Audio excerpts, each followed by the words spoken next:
আজকে একটা ভিডিও করছি, সেইটা হচ্ছে আমাদের জগন্নাথ নিয়ে এসেছে পুরী থেকে ভাই। তা সেটা আমরা ঠিক করেছি স্নানযাত্রার দিন, মানে জুনের 11 তারিখে বসাবো। তো ওই দিন আমাদের একটা শিবও নিয়ে এসেছি, শিবলিঙ্গ। ওই দিন এই শিবকেও আমরা ওই দিন আর কি প্রতিষ্ঠিত করব। যেহেতু আমাদের শিবলিঙ্গ আছে, কিন্তু ওগুলো একটু ছোট ছোট, তাই এর মার ইচ্ছা একটু বড়, ওই জন্য এই যে বড় নিয়েছি। আর এইটা হচ্ছে বাটিটা, ঠিক আছে, শিব ঠাকুর যেখানে বসবে এটা হচ্ছে সেইটা। তাহলে আমি এইটা একটুখানি খুলছি। ভালোভাবে প্যাক করা আছে, মানে দোকানদার খুব সুন্দর করে প্যাক করে দিয়েছে। তা আমি একটুখানি প্যাকিংটা একটু খুলি, তারপরে আপনাদেরকে দেখাচ্ছি, ঠিক আছে? হলো?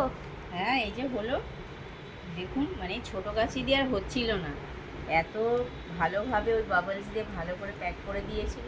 আবার আমাকে বড় কাছিটা নামাতে হবে। এই যে চলুন, ফাইনালি এই হচ্ছে।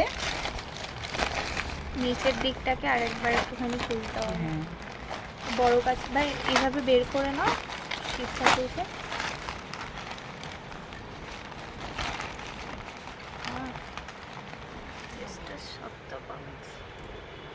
এই হচ্ছে শিবলিঙ্গ, ঠিক আছে? আর এই যে সাথে এই যে বাটি, এইটা বাটি, এর মধ্যে এই হচ্ছে শিবলিঙ্গটা। মায়ের ইচ্ছা ছিল যে মন্দিরেই যখন আমাদের ঠাকুর, ওপরে ঘরে ঠাকুর আছে, ঠাকুর মন্দিরে যখন সব ঠাকুরই নিয়ে যাব, সেই জন্য তাহলে একটা তাহলে শিবেরও তাহলে একটু বড় সড়ই তাহলে রাখা হোক।